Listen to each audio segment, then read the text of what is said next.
मंगलम देयं चेयं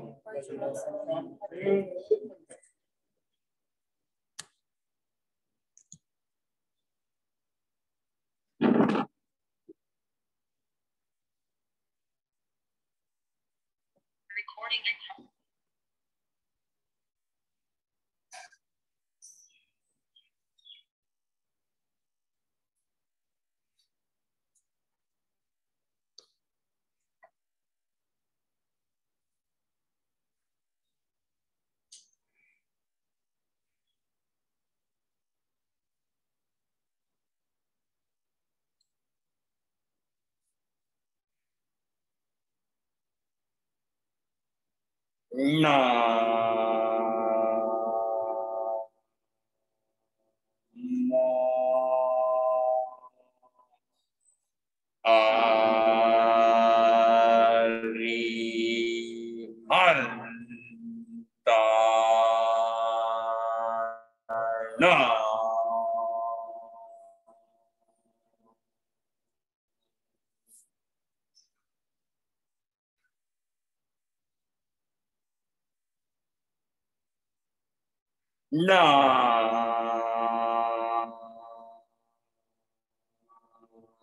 मो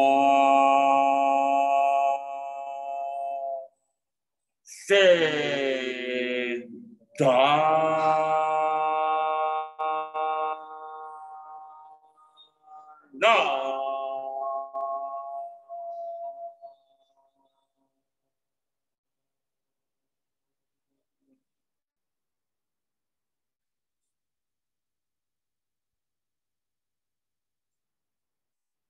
ना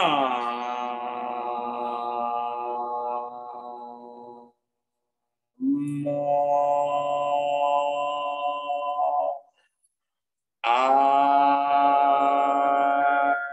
आया गे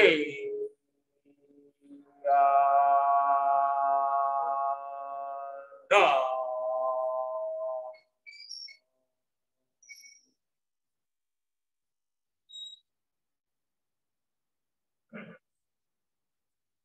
ना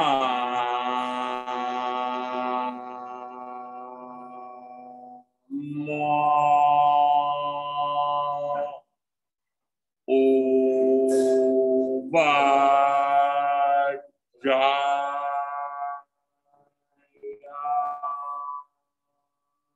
ना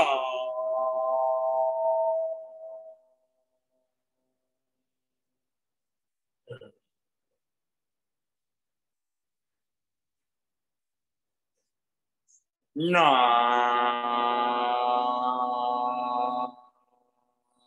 मो लो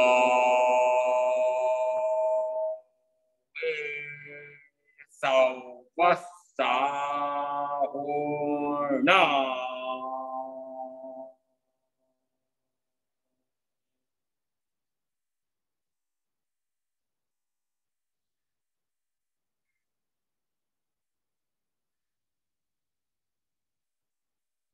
ऐसा पंजना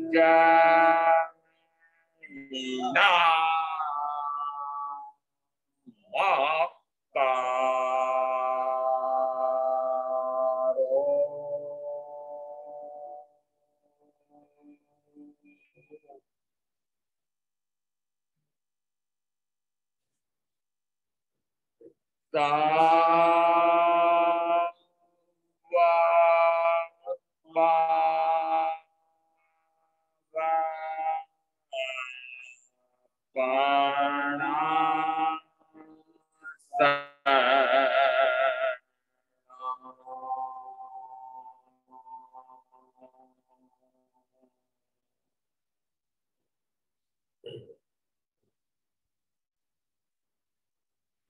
मंगला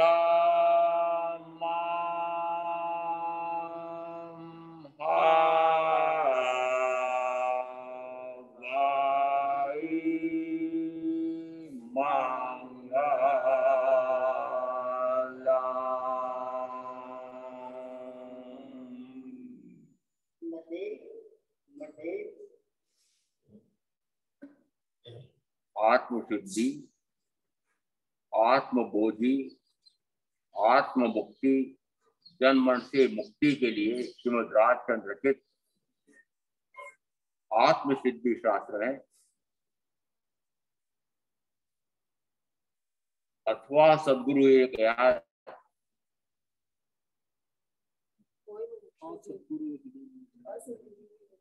और सदगुरु विनय नो लाभ ले जो पाए, महामोहनी कर्म ने बूढ़े भवजल मान। प्रथम तक कहा सदगुरु के उपदेश से क्या प्राप्त हो जाता है। कि सदगुरु के उपदेश से तो केवल ज्ञान तक प्राप्त हो जाता है, परंतु यदि सदगुरु के स्थान पर वह कुगुरु को मान करके और कुगुरु की ही उपासना करता है तो यद्यपि वे सदगुरु हैं नहीं और सदगुरु माने जा रहे हैं, कहे जा रहे हैं, यदि कोई उन्हें ऐसा कहे तो वे उसको स्वीकार भी करते हैं। इसका अर्थ है कि वस्तुतः वेश से वे श्रमण है, साधु है। भाव साधुता तो है नहीं, द्रव्य साधुता तो प्रकट हो। द्रव्य साधुता से साधुता नहीं मापी जाती है, वस्तुतः भाव साधु होना चाहिए।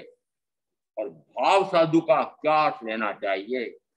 ये द्रव्य से भले वह बाह्य से 5 महाव्रतों का निर्विचार पालन करता हो, 5 समितियों का सावधानीपूर्वक पालन करता हो, मन वचन काया को अप्रशस्त प्रवृत्तियों में न जाने देता हो, तब भी कहा जाता है यदि ज्ञान का प्रकाश नहीं हुआ है, सम्यक का प्रकाश नहीं हुआ है, तो वह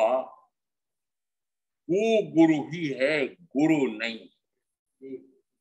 और गुरु के आत्मसिद्धि शास्त्र के लक्षण भी बताए थे।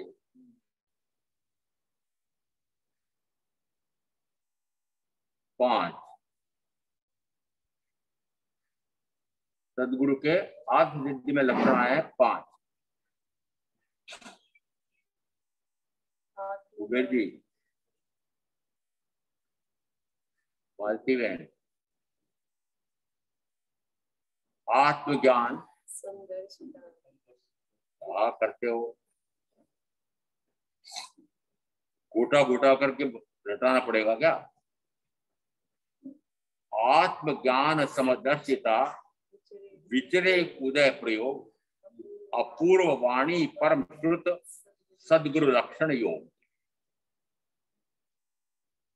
बोलो वापस, आज कुबेर जी से बुलवाना है। आत्मज्ञान,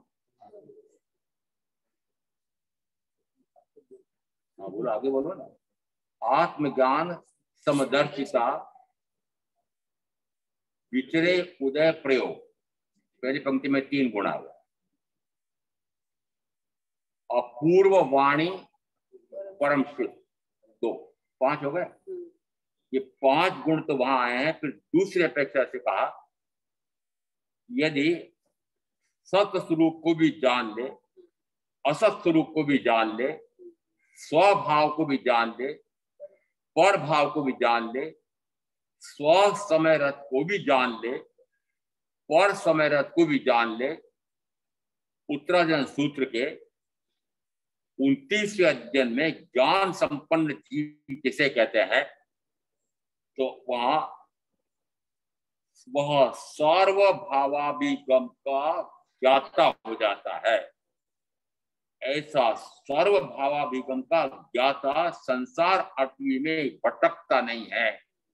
जैसे सुई डोरे के सहित हो तो घूमती नहीं है, घूम भी जाए तो जल्दी मिल जाती है।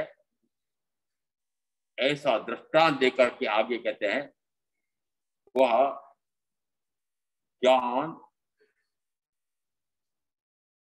विनय, चारित्र और तप संयोगों को संप्राप्त करके वह स्व समय को भी जान जाता है, पर समय रत को भी जान जाता है और फिर पर समय से पराभूत नहीं होता। ज्ञान संपन्न स्व को भी जान लिया, पर को भी जान लिया, सतस्वरूप आत्मा के स्वरूप को भी जान लिया, असत रूप शरीरादि के भी स्वरूप को जान लिया। दोनों भिन्न भिन्न प्रकार के हैं। किसी भी अपेक्षा से इस आत्मा और शरीर में किसी भी प्रकार का मेल नहीं है, बेमेल है, पूर्णतः एक दूसरे से विपरीत है। पुनः परीक्षा, द्रव्य से मैं जीव हूं, द्रव्य से यह शरीर उद्गल है। क्षत्र से मैं असंख्यात प्रदेश हूं, क्षत्र से यह शरीर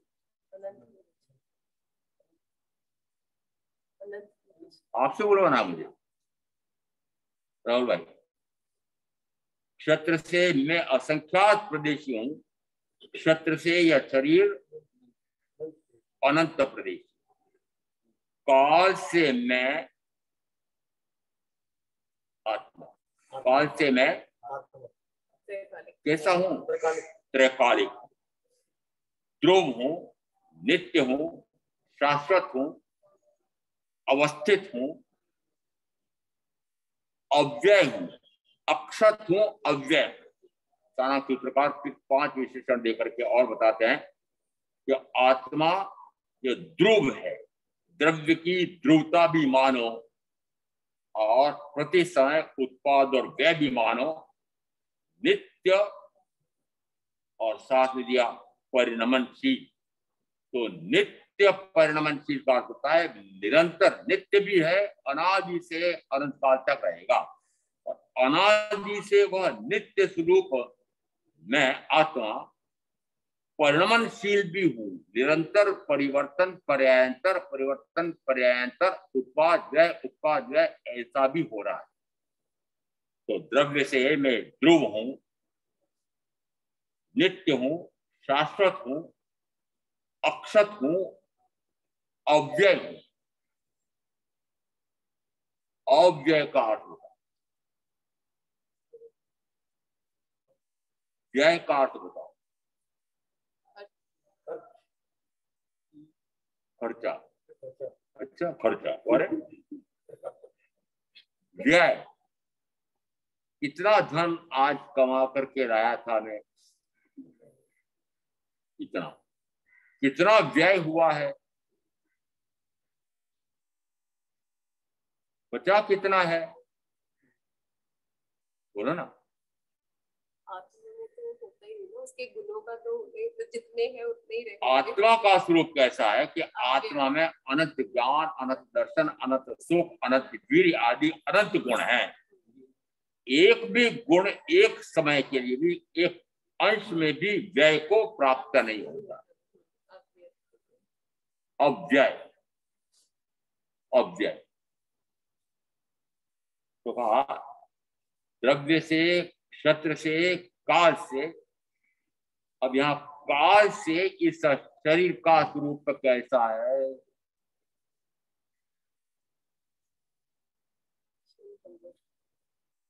काल से शरीर कैसा है? अपना स्वयं का अनुभव तो बता दो।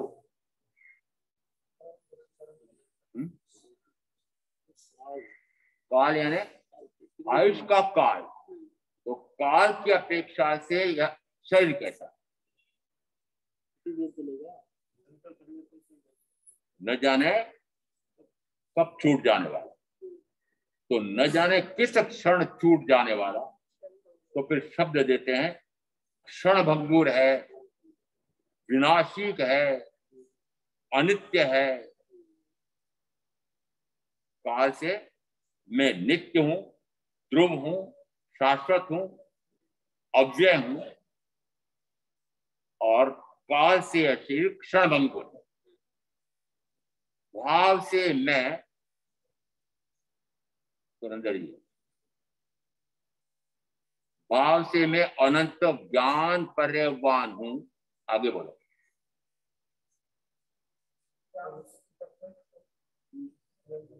पूरा बोलो। हाँ, ज्ञान से मैं अनंत ज्ञान पर्यवान हूँ, अनंत ज्ञान पर्यवान हूँ, अनंत दर्शन पर्यवान हूँ, अनंत चारित्र पर्यवान हूँ। और भाव से यह शरीर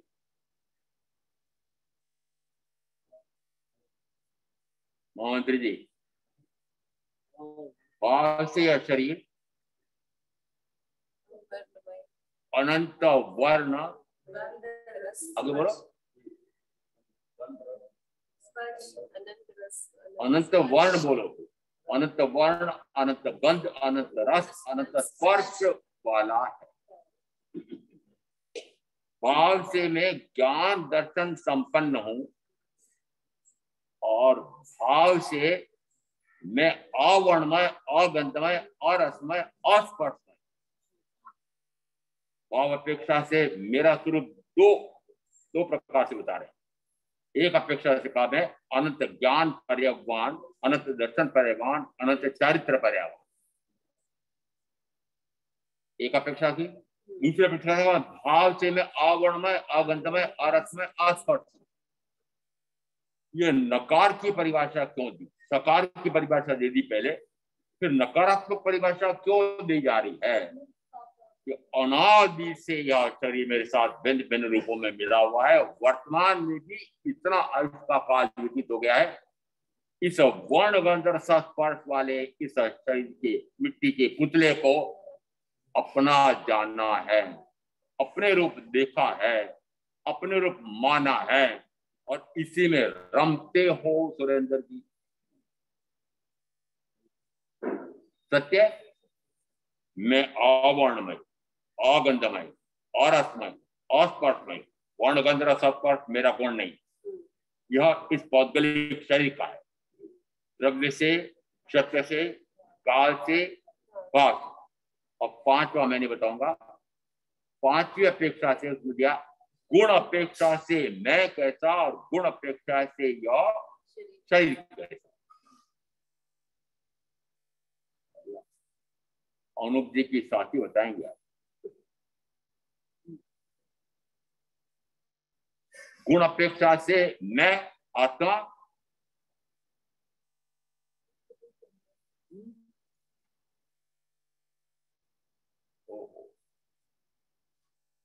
पहली कक्षा से भी नीचे चलेंगे।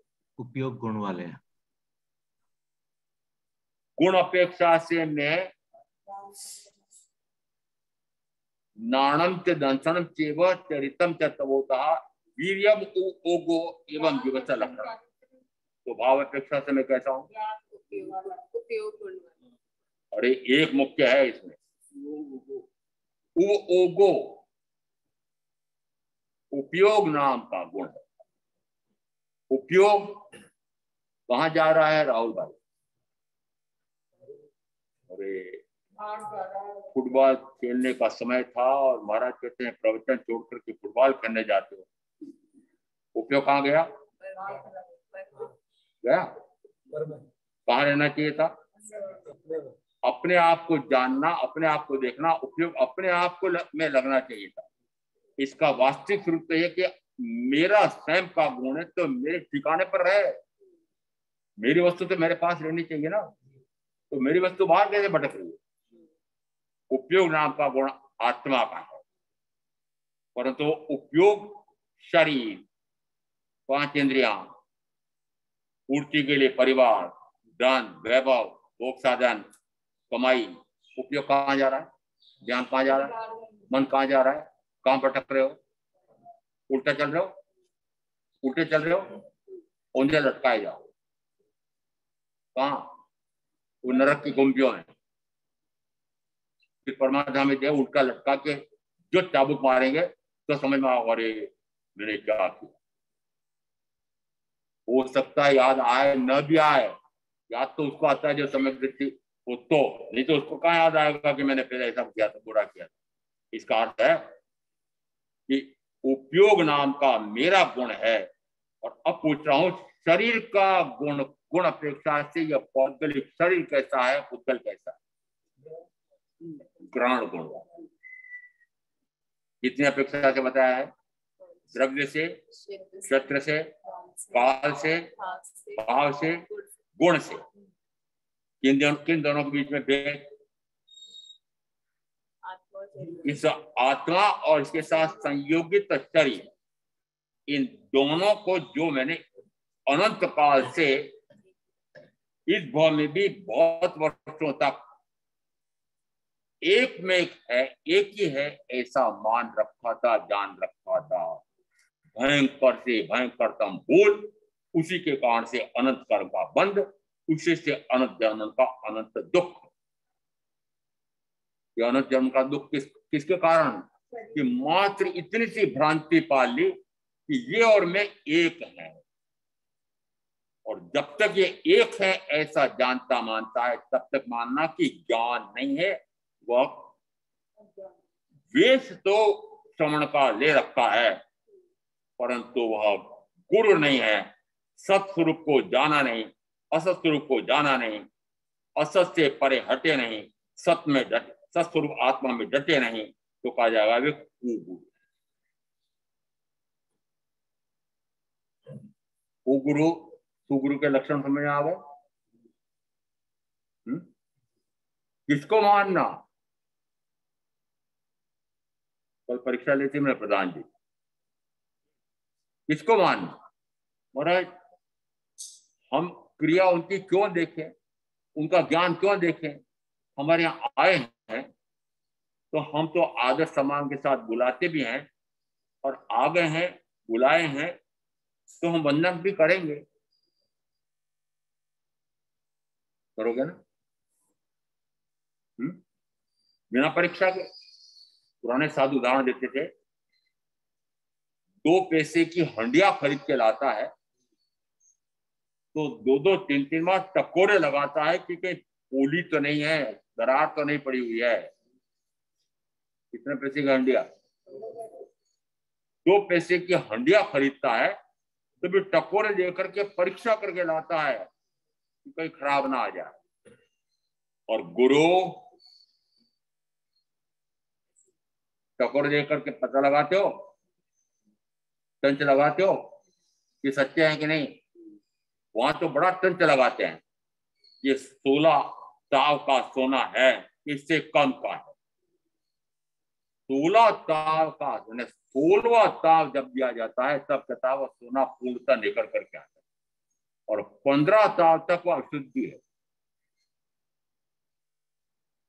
परीक्षणों में प्रवचन देने जाता था तो मैं एक इस प्रकार का कोई दस्ता का कारखाना, वहां के बड़े बड़े अधिकारी, जैन इंजीनियर वगैरह बहुत सारे थे, तो प्रवचन वहां पर प्रतिकोण के बाद रात में होते थे, परीक्षण के दिन थे, स्वाध्याय था।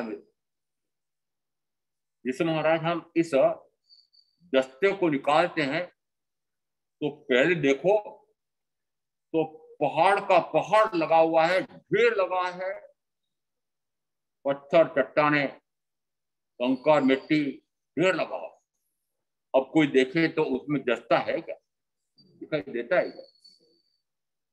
उसकी छटनी करते करते करते करते और फिर प्रयोगशाला में हम उसको 1 ताव, 2 ताव, 3 ताव, 15 ताव, जब तक वह 15 ताव है तब तक उसकी आभा प्रकट नहीं होती है। और वो इंजीनियर कहते हैं जिस समय वो अंतिम कलिक उसकी निकल जाती है, एकदम आभा प्रकट होती है। ये तो उद्गल का कहा, एकदम तेज आभा प्रकट होती है। इसका अर्थ है कि जब अंतिम कालिमा निकल जाती है तो वो आभा प्रकट होती है। वो कालिमा कौन सी? ये अज्ञान, ये आदर्शन, ये मिथ्या मोहादि और उपयोग पर जाना, ये कालिमा, ये कर्म की कालिमा। और ये कर्म की कालिमा नहीं, मैं ही काला भाव करता हूं, विकार का भाव करता हूं। जिस समय इस प्रकार का विकार का भाव होता है, विकार के भाव में आपने मात्र राग, द्वेष या क्रोध या मान या माया या लोभ या 5 इंद्रिय में रति मान रखा है, मात्र यही विकार नहीं है, शुभ भी विकार है। शुभ भी क्यों?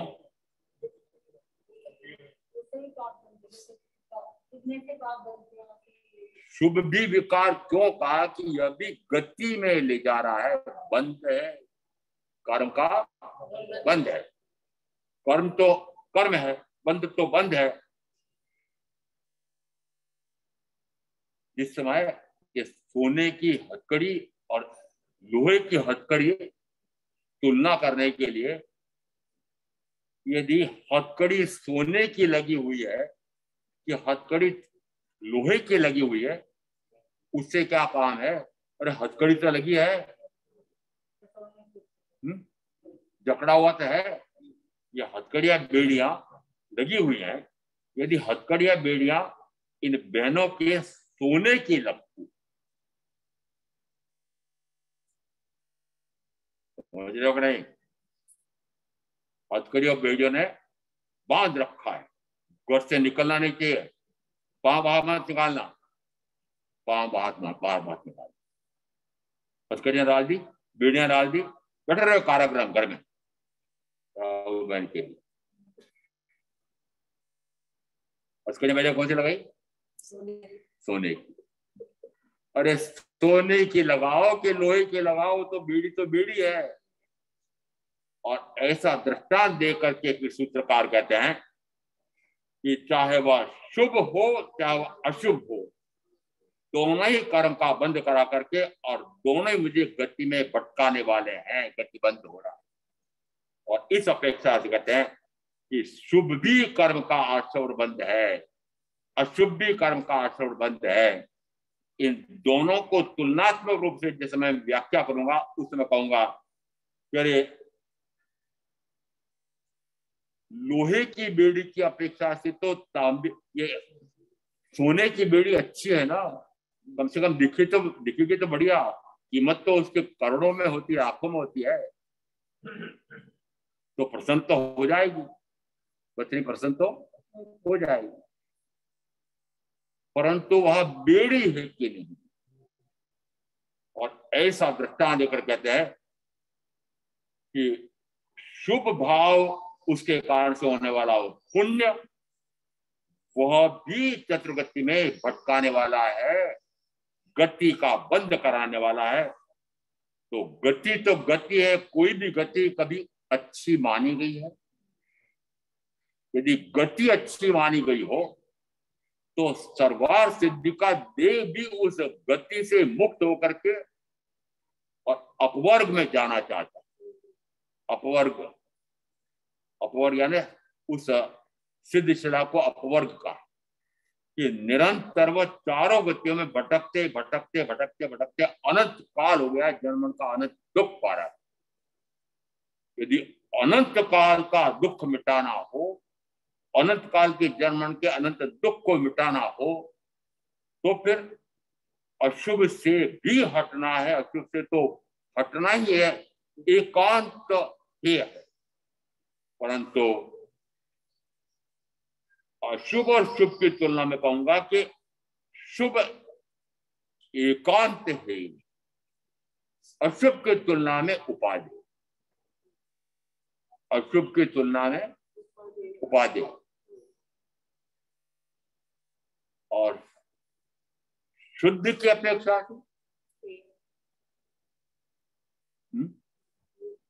संवर, निर्जरा और मोक्ष, इन तीन की अपेक्षा से इस शुभ को क्या मान?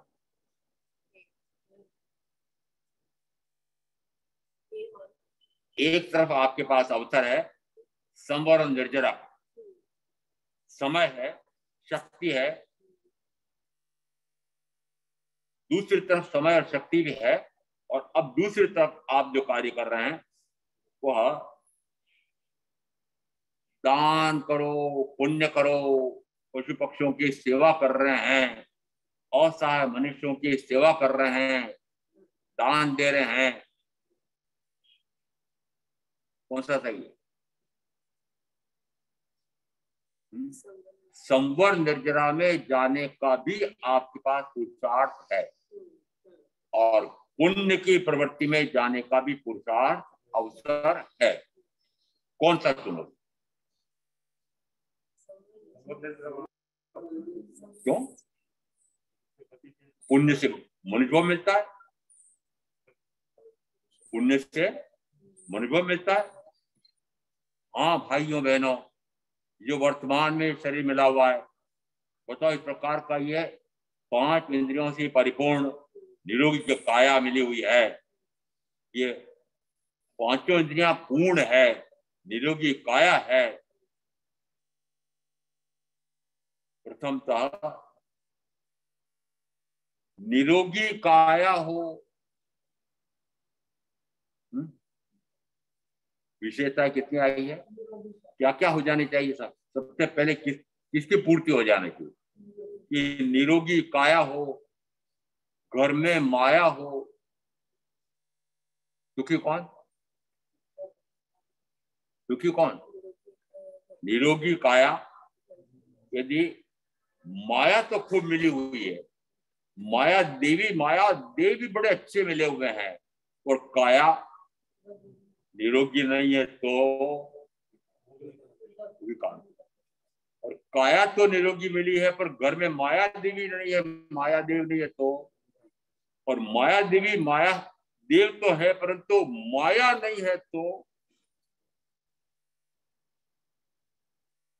माया के बिना न तो दाम्पत्य संबंध चल सकते हैं और न माया के बिना घर गृहस्थी चल सकती है। तो कौन सी माया से दाम्पत्य संबंध अच्छे रहते हैं? परीक्षा कर रहा हूं, पति पत्नी बिना मायाचारी के दाम्पत्य संबंध चलेंगे? चाहे प्रेम करती हो चाहे ना करती हो, चाहे प्रेम करता हो चाहे ना करता हो, नाटक करते हैं एक दूसरे के साथ, तो नाटक करना कहलाता है माया। नाटक ही कर लो, वास्तव में मत करो।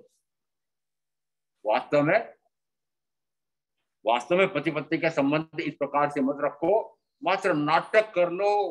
उसको लगे कि ये मेरे से बहुत प्रेम करती है, उसे लगे कि मुझे बहुत प्रेम करते हैं, परंतु अंदर में कौन किसका पति और कौन किसकी पत्नी, मैं भी शुद्ध आत्मा, ये भी शुद्ध आत्मा, ऐसा है?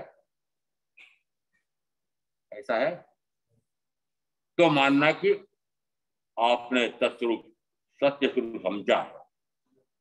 वास्तविकता यही है, वास्तविकता यही है। कोई किसी का हुआ नहीं, होता नहीं, होगा नहीं। उदाहरण देते हैं, एक फिल्म निर्माता ने एक फिल्म, उसमें एक नायिका भी चाहिए थी, एक नायक भी चाहिए था, और एक पति पत्नी की जोड़ी में से एक नायिका को बुलाया और दूसरी एक जोड़ी में से एक नायक को बुलाया, पति और पत्नी। अब ये दोनों उस फिल्म में पति पत्नी की भूमिका निभा रहे हैं, और यदि वे वास्तव में पति किस प्रकार का प्रेम पत्नी को देता है, पत्नी किस प्रकार का प्रेम पति को देती है, ऐसा वास्तविक न प्रदर्शित करे तो बताओ दर्शक पसंद करेंगे? और निर्माता पैसे देगा? नहीं दे। तो फिर वो कैसा प्रदर्शन करते हैं? प्रदर्शन कैसा करते हैं? प्रदर्शन करते साक्षात मैं इसकी पत्नी हूं, साक्षात मेरा ये पति है। जिस समय वह किसी और की पत्नी इस और के पुरुष के साथ यही मेरे वास्तविक पति है ऐसा जो प्रदर्शन कर रही है, या वो पति प्रकार का प्रदर्शन कर रहा है, अंदर में भाग लो, न तो ये मेरा पति है, न ये मेरी पत्नी, मात्र मुझे नाटक करना पड़ेगा। क्यों? क्योंकि नाटक ना करूं तो पैसा कौन दे? देखेगा कौन? क्या ऐसा ही नाटक आप कर सकते हो घर में?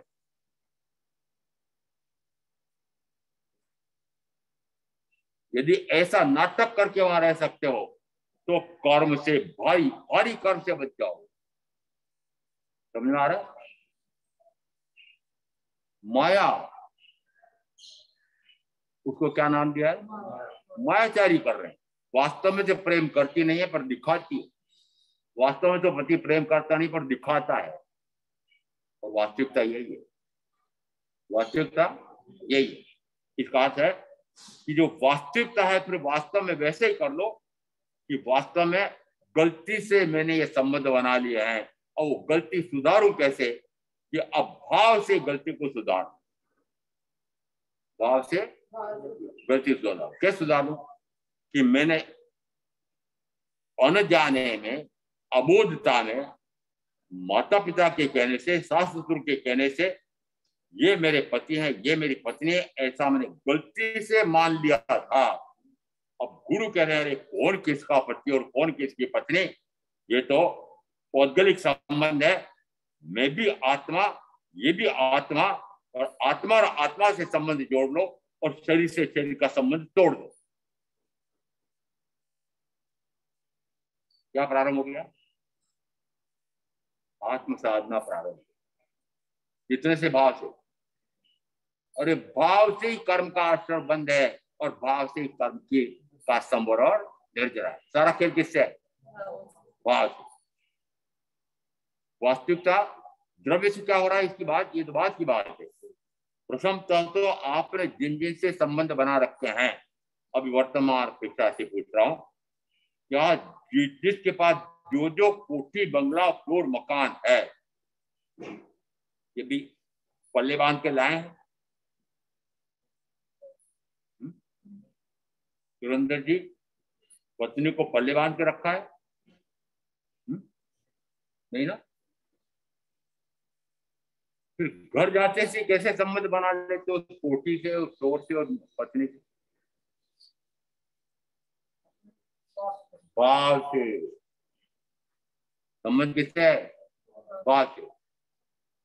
इसका अर्थ है कि भाव से मैंने इनको अपना गलती से जान लिया था, गलती से देख लिया था, गलती से मान लिया था। अब सुगुरु कह रहे हैं कि गलती सुधार लो।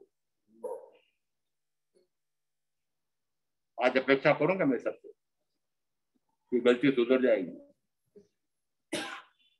और आज से गलती सुधर जाएगी क्या कि वास्तव में मैंने जो जाना था, माना था, देखा था, वो भ्रांति थी, और आज सदगुरु ने वो भ्रांति तोड़ दी है। जैसी भ्रांति टूटी तो कहा जाता है भ्रांति टूटती है तो मिथ्यात्व टूटता है और सम्यक का प्रकाश होता है। जिससे कि सदगुरु के द्वारा प्रदत्त उस विषय के प्रतिपादन से जो आत्मा को आत्मा का ज्ञान प्रकट हुआ।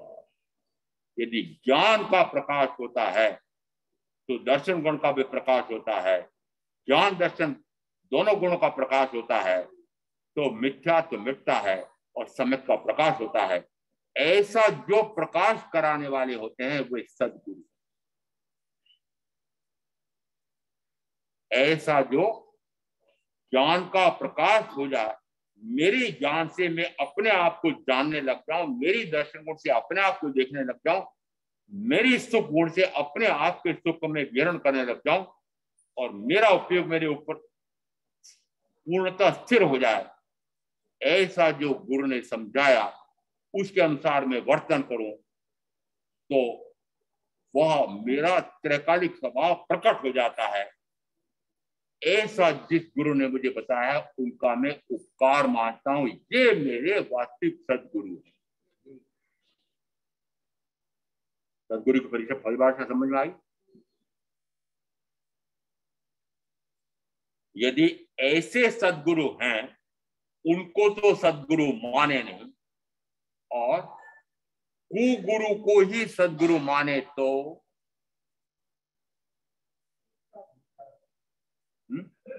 अरे गाथा में क्या आ रहा है?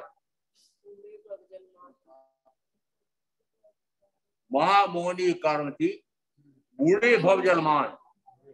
भव जल यानी भव समुद्र। यदि वास्तव में तो कुगुरु हैं और आपने वास्तव में सुगुरु मान लिया, और ऐसा मानते सी महामोहनी कर्म का उपार्जन किसके हो रहा है कि जो वास्तव में इस प्रकार का सदगुरु है नहीं, और वह सदगुरु के रूप में पूजा जा रहा है, वंदना झेल रहा है, वावई जय जयकार ले रहा है। महामंत्री जी जिस समय उदयमणि पता नहीं क्या क्या विशेषण लगा करके और ऐसे इनकी जय हो और ऐसे हैं हूं तो हूं नहीं और मान लिया है मैंने कि अरे देखो मेरी जय जयकार कर रही, मैं ऐसा हूं, वो गुरु है नहीं और वैसा मनवा रहा है और मनवा करके वह वंदन छेड़ रहा है, वावई ले रहा है। उसको कहा वह गुरु होते हुए भी सुगुरु मनवा करके और इस प्रकार की वावई जय जयकार ले रहा है, वंदना झेल रहा है, तो वह महामोहनी कर्म का उपार्जन करता है। समझ में आ गया? कुगुरु सुगुरु की पहचान समझ में आई। इसका अर्थ है कि दोनों प्रकार की परीक्षा करने के लिए क्यों कहा। अभी दृष्टांत दिया था कि 2 पैसे की हंडिया को भी जांच करके लाते हो, तो जिसको मुझे सर्वार्पित करना है, पूर्णता, अर्पणता, समर्पणता 2 शब्द है और अर्पणता भी बड़ा विशिष्ट है, समर्पित होना भी बड़ा विशिष्ट है। सर्वार्पणता, सब कुछ आपके समर्पित कर रहा, सब कुछ आपके प्रति समर्पित कर रहा। त्रणय योग एकत्वती वर्त्य आज्ञा था, आगे आ रहा है कि ऐसे सद्गुरु जी मिल जाए तो मात्र उनकी आज्ञा में, अब ये मेरे मन वचन पाया, ये पूर्णतः उनकी आज्ञा के अनुसार ही ये तीनों योग कार्य करेंगे। ऐसा सद्गुरु के प्रति अहोभाव तब आता है। इसका अर्थ है कि जिस समय वास्तविक प्रकार के सद्गुरु हों और फिर वंदन व्यवहार लेते हैं, तब भी कहा जाता है कि वे तो लेते ही नहीं, वे तो लेते नहीं। एक 9-10 वर्ष का बच्चा हमारे आत्मज्ञाता जी ने पूछा कि पढ़ाई तो बहुत कर रहे हो, यहाँ आकर के ज्ञान बहुत समझ रहे हो, सीख रहे हो, परंतु दीक्षा लेने वाले से वो कब लेने वाले? वो दीक्षा तो लूं, परंतु मुझे इस दीक्षा लेते से ही अहंकार आ जाएगा वंदना झेलने वाले, वंदना करने वाले के प्रति। तो दीक्षा लेते से और फिर बहुत सारे मुझे वंदन करेंगे तो मुझे अहंकार आ जाएगा। क्या बोला? कितने वर्ष का बच्चा? 10 वर्ष। समझे? वो कुछ समझता तब बोला है कि मैं इससे वंदना झेलूंगा, मुझे लगेगा मैं 10 वर्ष का भी ये मात्र अतिमुक्त कुमार जैसा ऐसा बाल मुनि और ऐसे फिर बड़े बड़े पदवीधारी पद, इस प्रकार के ऐसे पदों के धारक करोड़पति श्रेष्ठी ये वंदन करेंगे तो मुझे अंदर में अहंकार आ जाए। तो मैंने सुझाव दिया, मैंने कहा कि जिस समय वो वंदन करते हो उस समय सोचना ये तो पंच परमेश्वर की परमात्मा को वंदन कर रहे हैं, मुझे थोड़ी कर रहे हैं। समझ में आ रहा है आपको? बच्चों को यदि आप समझाएं तो बच्चा समझता है, आप मत समझो कि बच्चा कुछ नहीं समझता है। जितना जितना वह आयु में छोटा होता है, आपको पता नहीं है कि अल्प आयु में ग्रहण करने की शक्ति अत्यधिक होती है। जिस समय वह बोलना नहीं जानता है, आप उससे बतिया रहे हैं, क्या वो नहीं समझ रहा है? वो समझते समझते आप जैसा बोल रहे हैं वो बोलने लग जाता है। तो बोलना कब सीखा? जिसे वो बोलना आता ही नहीं। अर्थ क्या निकला? कितनी तेजी से ग्रहण करता है। क्यों मान लिया आपने कि बच्चे अभी क्या समझते हैं? बच्चे अभी क्या समझते हैं? राजा रानी एकांत में थे, दोनों अकेले, और राजा ने थोड़ा सा विनोद कर लिया, अश्लील विनोद किया था। उसी समय रानी ने कहा शर्म नहीं आती है? अभी यहाँ कौन है? वो घर में है तो सही एक तीसरा, घर में है तो सही एक तीसरा, क्या क्या बताया उस कहानी ने। और वो तीसरा ग्रहण करेगा, वो अमुक हंसी मजाक वो गर्भ में वो सीख लेगा। अर्थ क्या निकल रहा है, गर्भ में भी बच्चा निरंतर सीख रहा है। और पहले तो अभिमन्यु की कथा मात्र हम गपोड़ा मानते थे, और मनोवैज्ञानिकों ने सिद्ध कर दिया है, और एक साथ व्याख्या प्रज्ञप्ति के अनुसार मैं सिद्ध कर सकता हूं कि बच्चा गर्भ में अधिकांशतः सीख लेता है, इतनी तेजी से ग्रहण करता है।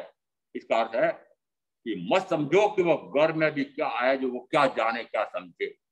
उसको प्रशिक्षण माता को कब से देना प्रारंभ करना चाहिए, संस्कार धर्म के कब से देना प्रारंभ करने चाहिए कि गर्भ से, स्तनपान कराते हुए, गोद में खिलाते हुए।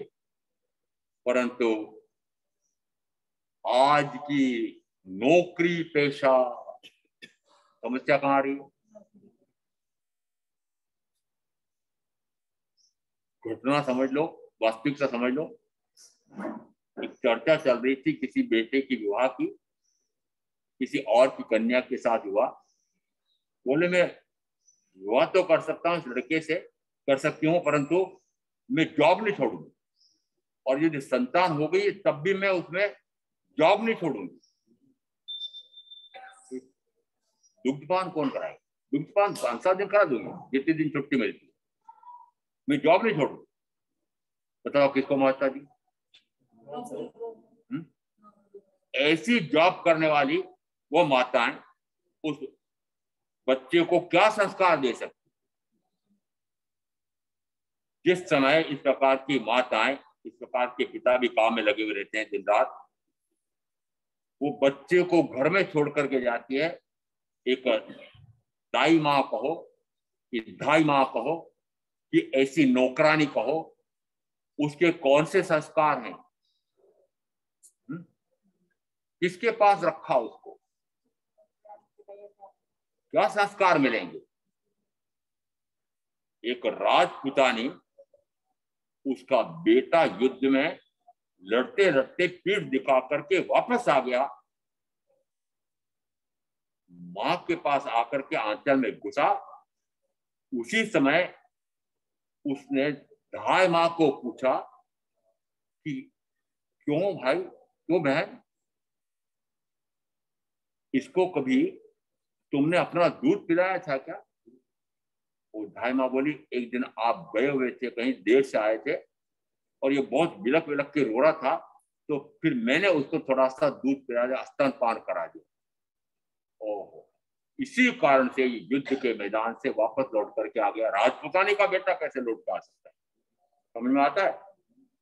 संस्कार कैसे भरे जाते हैं, ये कुसंस्कार कैसे आते हैं, कहां कहां तक की बारीकियां हमारे मनोवैज्ञानिक हो, ये आध्यात्मिक हो, ये दोनों बातें मिलती हैं कि गर्भ से सीखना शुरू होता है, स्तनपान करते सीखता है। जिस समय तक वो चलना नहीं जानता तब भी वो सीख रहा है। इसका अर्थ है कि संस्कार यदि आपको देना है तो कब से देना प्रारंभ करने पड़ेंगे, और यदि वो गलती हुई तो बाद में सुधारना कितना कठिन होता है। यदि आपने 5-5 अपेक्षा से शरीर और आत्मा की भिन्नता का भेद जान, फिर क्या करोगे,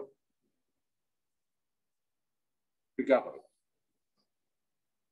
मैं शरीर रूप नहीं हूं, शरीर मुझ रूप नहीं, मैं इस पौद्गलिक शरीर से पूर्णतः पृथक स्वतंत्र अस्तित्व वाला हूं, और यह शरीर मुझसे पूर्णतः भिन्न पृथक स्वतंत्र अस्तित्व वाला है। दोनों एक साथ रहते हैं, परंतु दोनों किसी भी अपेक्षा से मिलते नहीं है। इन दोनों में इतनी पूर्णतः पृथकता है, जिस समय ऐसा दोनों के पृथक स्वतंत्र अस्तित्व का ज्ञान और भान होता है, उसे मानना आत्मा को आत्मा का ज्ञान होता है। उस समय सदगुरु के उपदेश से इस प्रकार का ज्ञान होता। आ गया है वो ये मुमुक्षु जीवते समझे यह विचार, वो ये मतार्थी जीवते अवड़ो ले निर्धार। अवड़ो, ये लो और लो आपको अंतर समझ नहीं आया। अवड़ो, अवड़ो समझ आ रहा है? नहीं आ रहा। अवड़ो, अवलो, अवड़ो मराठी है। वो मुमुक्षु जीव थे, जो जीव मुमुक्षु है। मुमुक्षु कैसे कहा?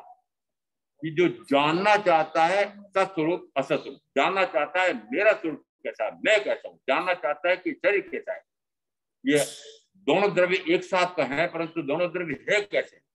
ये 6 द्रव्य है इस लोक में, 6 द्रव्यों का स्वरूप कैसा है? मैं इन 5 द्रव्य से अन्य किस प्रकार से पूर्णता पृथक स्वतंत्र अस्तित्व वाला जीव द्रव्य हूं, ऐसा वो जानना चाहता है। इतनी तीव्र जिज्ञासा है कि मैं अपने स्वरूप को भी जान लूं, पर के स्वरूप को भी जान लूं, और स्वभाव को भी जान लूं, और पर भाव को भी जान लूं, और पर भाव से परे होकर के मुक्त हो जाऊं। ऐसा जिसकी तीव्र जिज्ञासा वृत्ति जागृत हुई है, उसको नाम दिया मुमुक्ष। सदगुरु के पास जाए तो मुमुक्षु बन करके जाए। मुमुक्षु यानी जानना चाहता है। जिज्ञासा वृत्ति कितनी तीव्र होनी चाहिए? जिज्ञासा वृत्ति।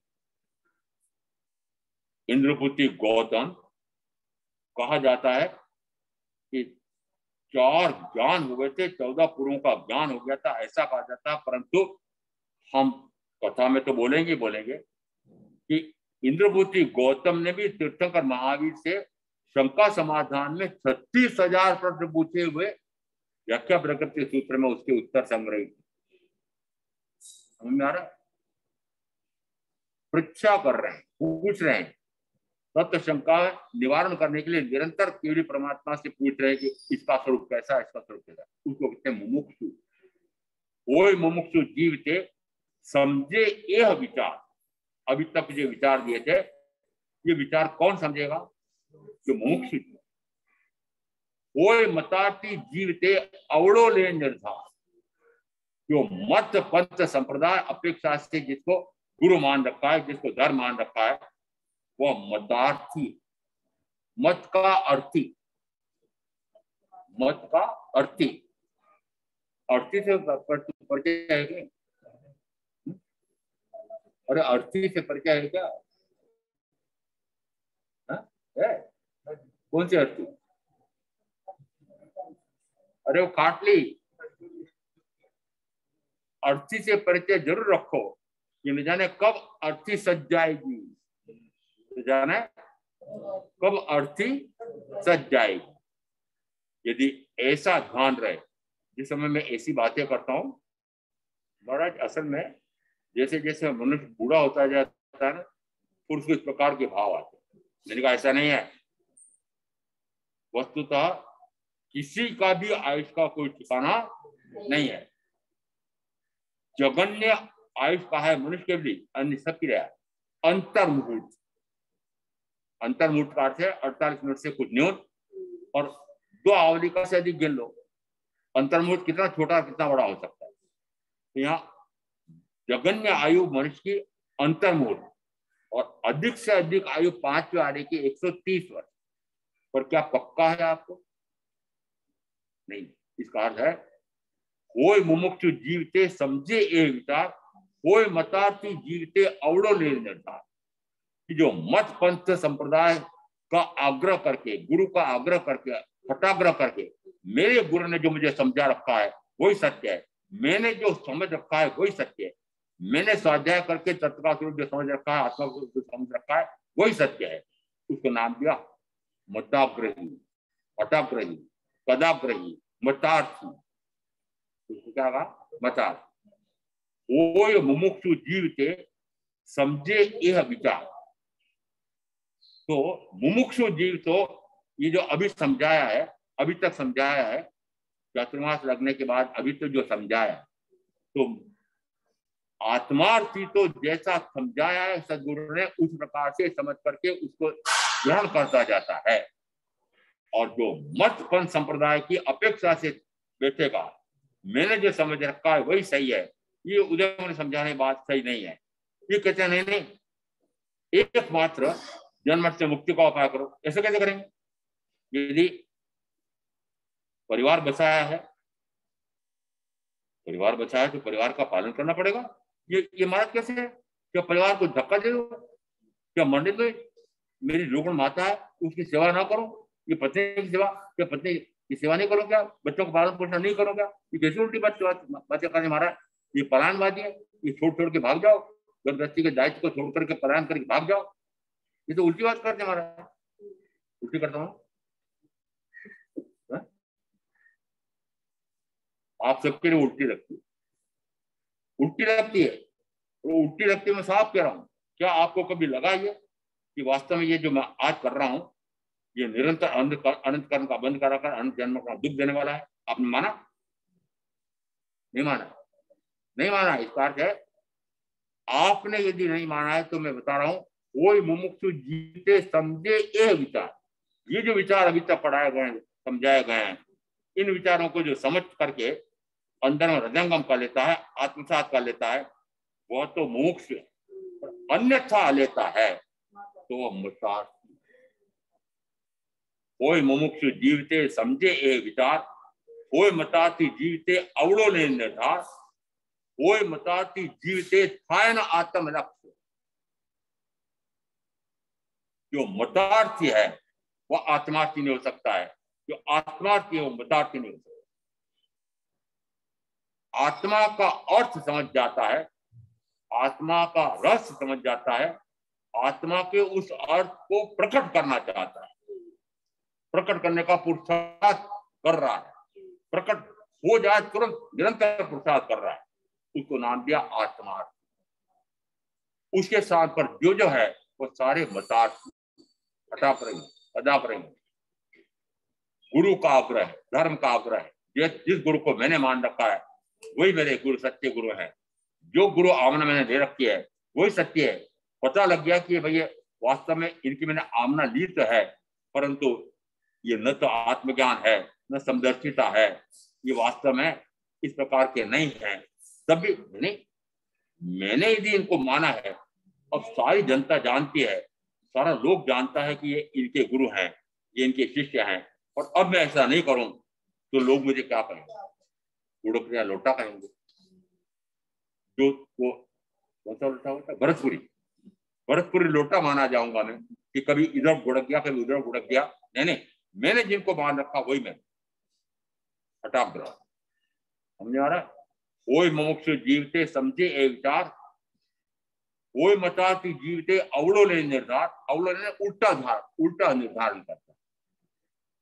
गुरु जिस प्रकार से समझा रहे हैं उसके स्थान पर वे उल्टा समझ, उसको कहते हैं मतार्थ, उल्टा समझ। ये बात कह करके फिर आगे स्पष्ट करते हैं, कोई मतार्थी जीवते थायन आत्म लक्ष्य। मतार्थी का लक्ष्य आत्मार्थ का हो नहीं सकता।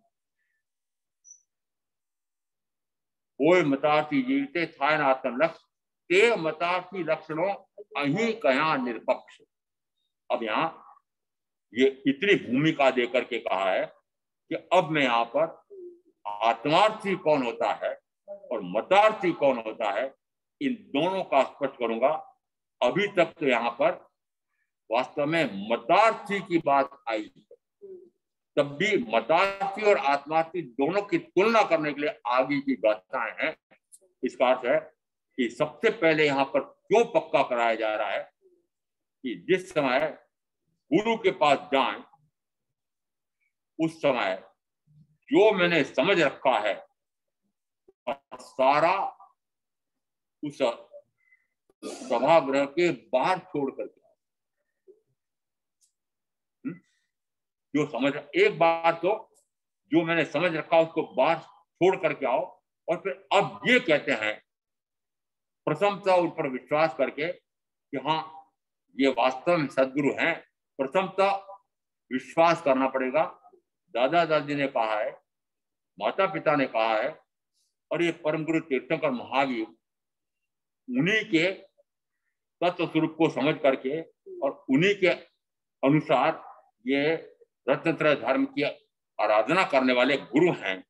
तो अब चूंकि दादा दादी से कह रहे हैं, माता पिता से कह रहे हैं, संघ के लोग भी ऐसा कह रहे हैं कि इनको सदगुरु मान, तो एक बार मान लो और मानने के बाद फिर सुनो, और सुन करके फिर आपको लगे कि ये जो कह रहे हैं वो सत्य है, तो मानना, असत्य लगे तो ना मानना।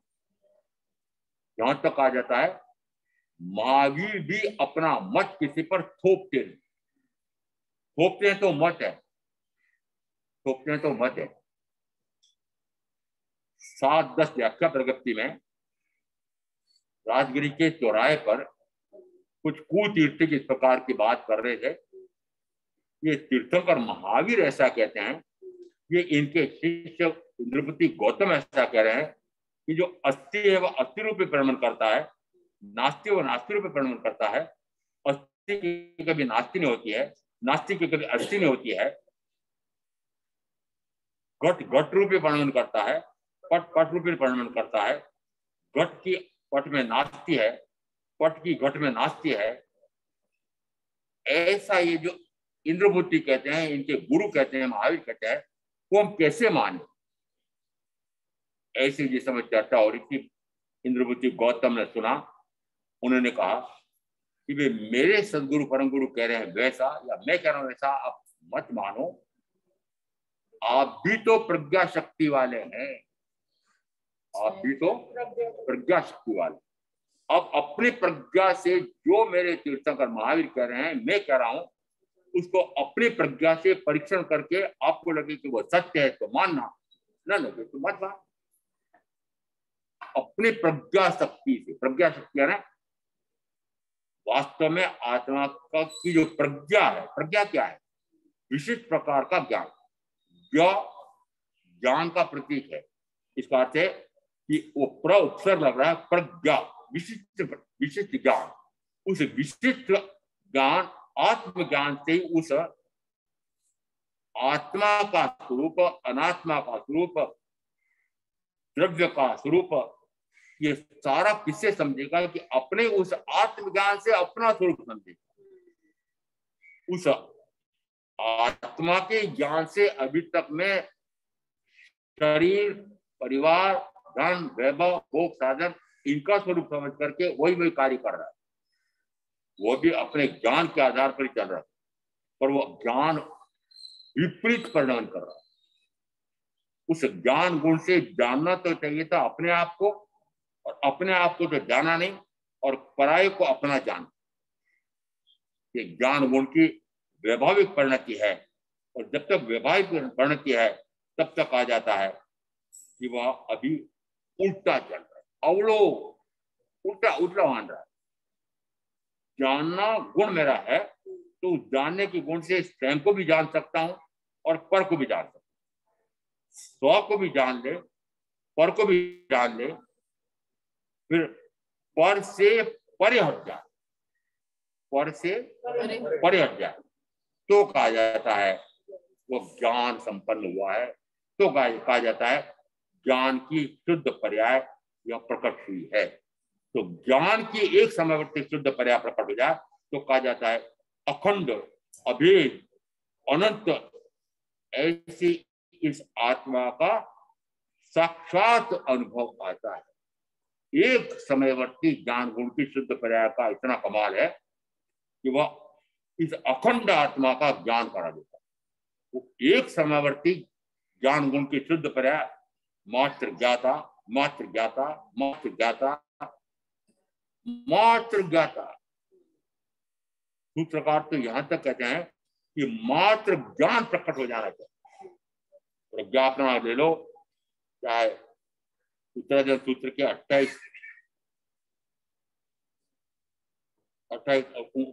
29-2 ले लो, सब में आ रहा है कि ज्ञान का प्रकाश होगा तो दर्शन गुण का भी प्रकाश होगा, तो सुख गुण का भी प्रकाश होगा, बीज गुण का भी प्रकाश होगा। तो सबसे अधिक जोर किस पर आया कि अपने आप का प्रकाश अपने आप को प्रकट हो जाए। कौन सा प्रकाश? जो ज्ञान गुण का प्रकाश, ज्ञान गुण प्रकट हो जाए। ज्ञान गुण तो मेरा त्रिकालिक है, अनादि से जानना चल रहा है। वो अनादि से पर को अपना जान रहा था, वो अनादि की भूल अभी मिटाना चाहो तो अभी मिटती। इतने काल की भूल, अनंत काल की भूल, उसको मिटाने में तो समय लगेगा, कुछ भी समय नहीं लगेगा। आज मिटाना चाहो, अभी मिटाना चाहो तो अभी मिटती है। कि वास्तव में मैंने उस ज्ञान को पर को जानने में लगा रखा था और 100 को जाना नहीं है।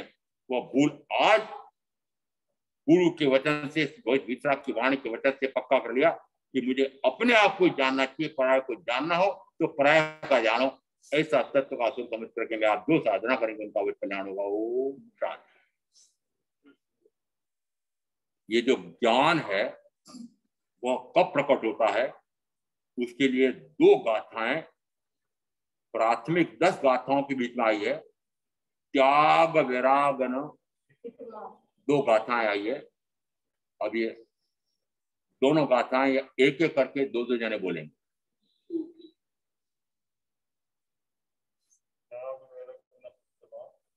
त्याग वैराग्य न चित्तमा जो सह आत्मज्ञान। आगे तेमज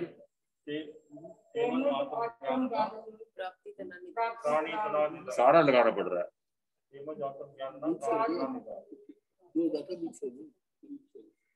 त्याग विराग न चित्तमा थाए न तेने ज्ञान तेमज आत्मज्ञान नी प्राप्ति तनानि।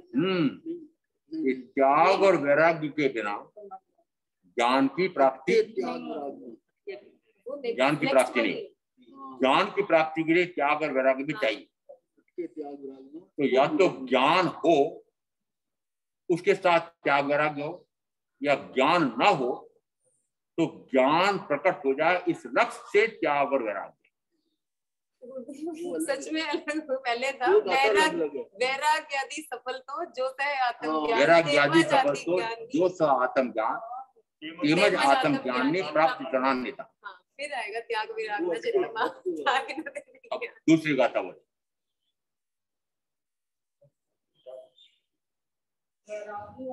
वैराग्य आदि सफल तो जो सह आत्मज्ञान, ये एक हो गई। दूसरी त्याग वैराग्य न चित्तमा थाए न तेने ज्ञान त्यागे त्याग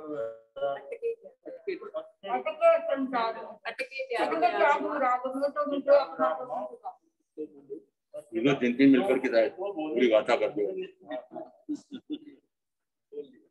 चलो दोनों गाथा एक साथ सुरेंद्र जी। चलो आज महामंत्री जी की परीक्षा चला, ये दोनों गाथा अभी सब लोगों ने मिलकर के बोल दी। नहीं याद होती है? तो पत्नी याद होती नहीं होती? बेटे याद रहता है नहीं रहते? वो दोनों बेटे तो याद रहते हैं, वो 2 गाथा याद नहीं हो रही है। चलो बुलवा रहा मुझे इनसे।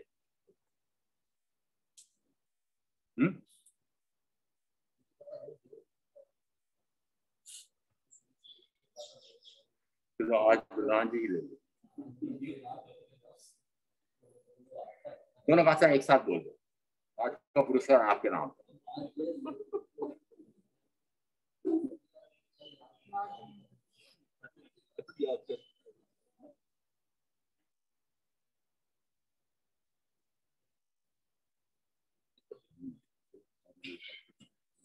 पुरस्कार तो दिया नहीं किसी को। इनको हो गया क्या? अच्छा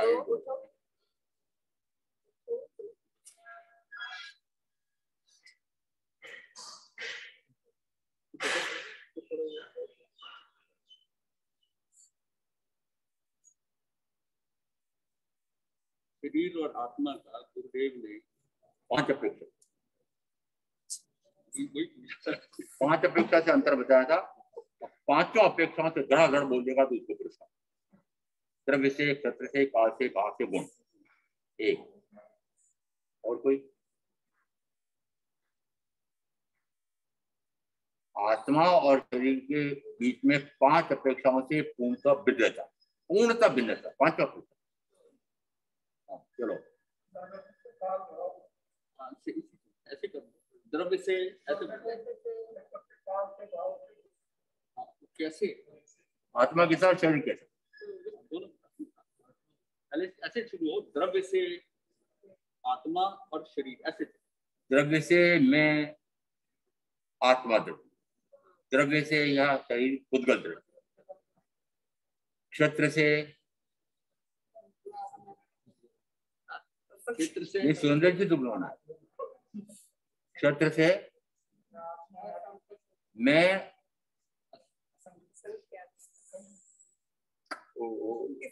क्षेत्र से मैं असंख्यात प्रदेशी हूँ, क्षेत्र से शरीर अनंत प्रदेश। चलो, काल से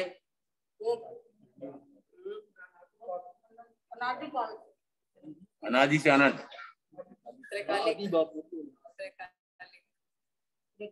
काल से मैं अनादि अनंत, काल से ये, काल से शरीर, भाव से मैं,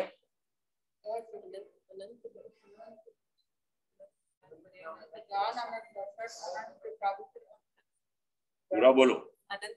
भाव से मैं अनंत ज्ञान पर्यवपान, अनंत दर्शन पर्यवपान, अनंत चारित्र पर्यवपान।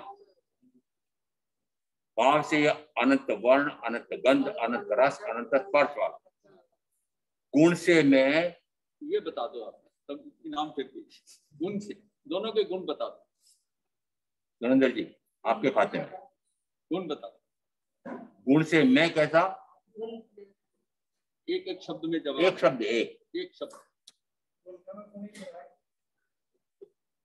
नाणंत दर्शन चेव तीर्थं च तौतः वीर्यम उ ओग एवं दिवस लक्ष्य।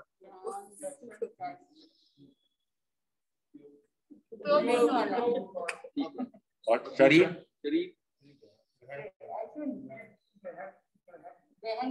प्रधान जी को दे दो इनाम।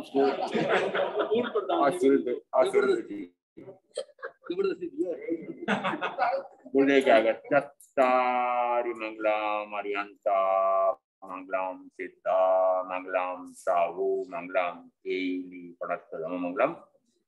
चत्तारि लोकोत्तमा अरिहंता लोकोत्तमा सिद्धा लोकोत्तमा साहु लोकोत्तमा केली प्रणतम लोकोत्तमा। चत्तारि संपवज्जामि अरिहन्ते संपवज्जामि सिद्धे संपवज्जामि साहु संपवज्जामि केली प्रणतम धम्मम शरणम पवज्जामि। चार मंगले चार